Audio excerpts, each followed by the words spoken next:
Hello everyone, Jeremy here with another Final Fantasy XIV A Realm Reborn tip for newer players, whether that's for the PlayStation 4 version or the PC version. I just try to come up with little tips that I think you will find very helpful, especially since some of these things are very easy to overlook in the actual game. So today I wanted to talk about buying and selling items. More specifically, I wanted to talk about selling your items at a profit because it is very easy to try to sell an item and end up getting a very, very low amount of money for it, way lower than what people in the world are actually paying. So let me tell you what I'm talking about. Right here, I'm in Gridania, and I'm just basically in their marketplace. And we're going to take a walk all the way over here to the market board. Now, I think the market board is something that can be easily overlooked.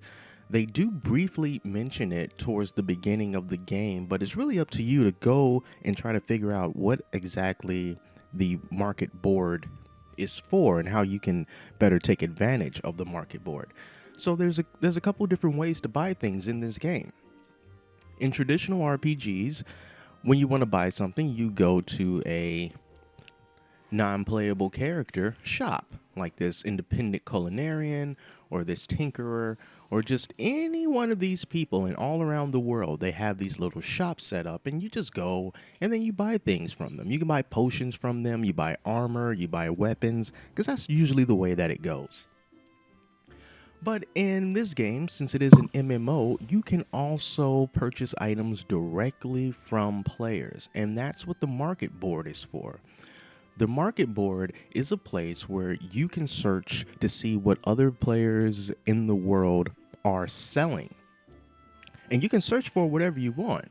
So for example, if I was looking for, let's say, head armor for a goldsmith, level 14, I would just select that criteria, and then I will go down to search, and then I will see everything that the people in this server are selling in Gridania. So these are the items here, and then the number next to that item indicates how many are for sale.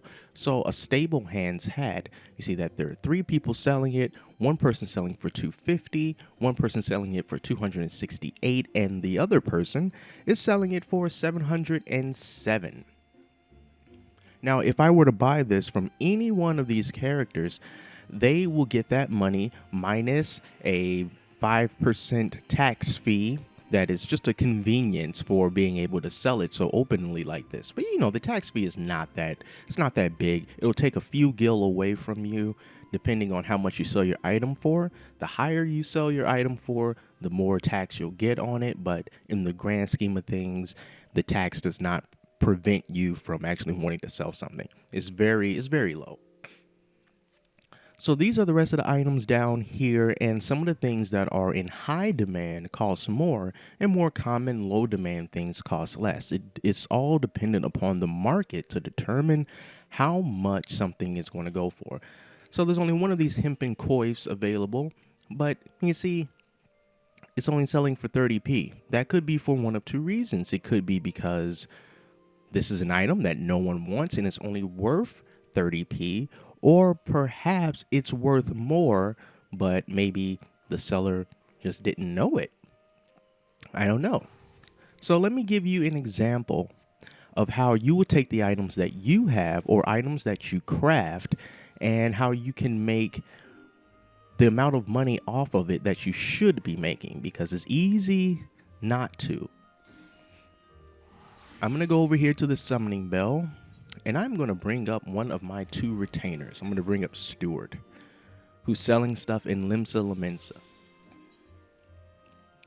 And so I'm going to have him sell items in my inventory on the market.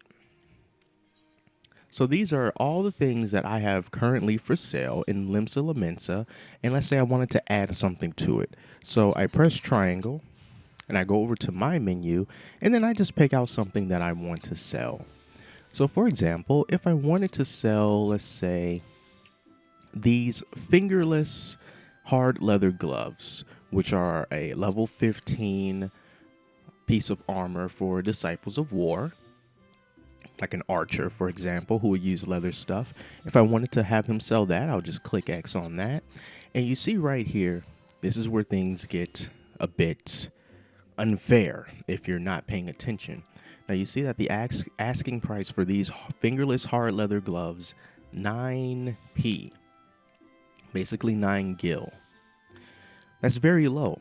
The materials that took to make these fingerless leather gloves are more than 9 gil. So just like any successful business, you want to be able to sell your items for more than it cost you to actually make them, because then you will have a profit.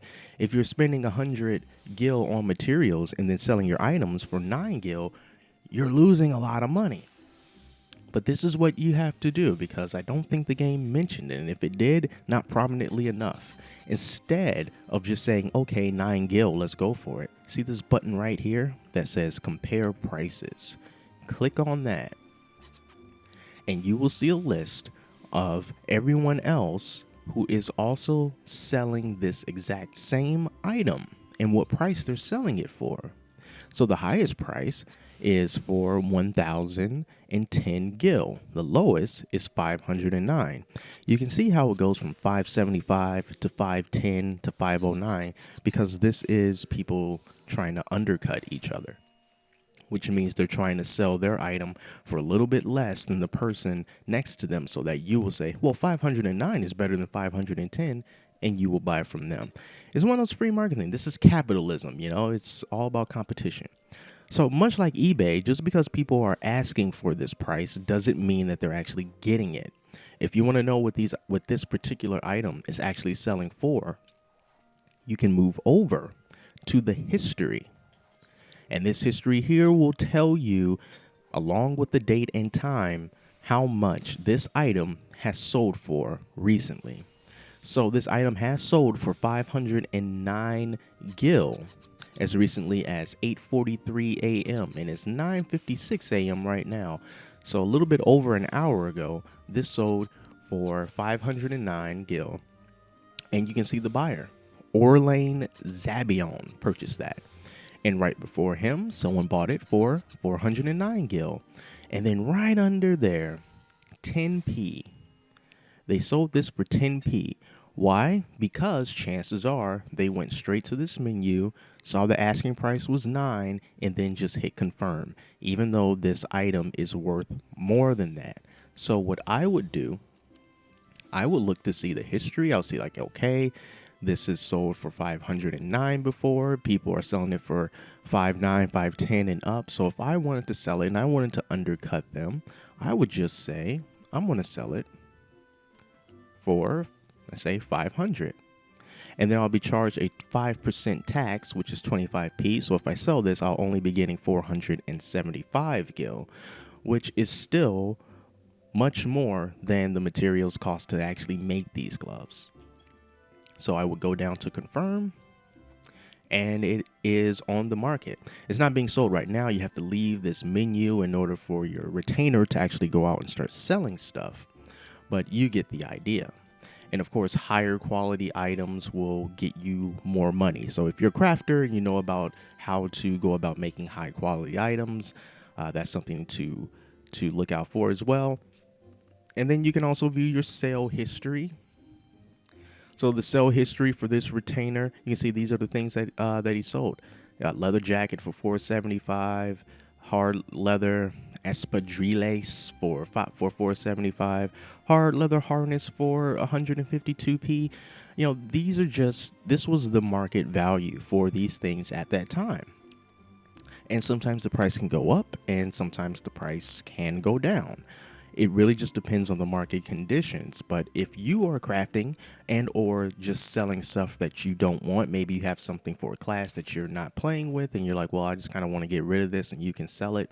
Just always make sure that you compare the prices to what other people are selling theirs for, and you're also checking the history of that price to make sure that you're not selling it for a steal. It's great for the person that's buying it, but for you who's selling it, you could be missing out on plenty of gil. So yeah, that's my little tip for today on how to make sure that you are not ripping yourself off when it comes to selling items on the market. So if you got any other tips on either how to make money, tastefully and legally, or how to better judge the market and all the conditions and things like that, you can just go ahead and leave a comment and help other people out so that they can make some money too. So thanks for watching. Until next time, I'm Jeremy, and I'll talk to you later.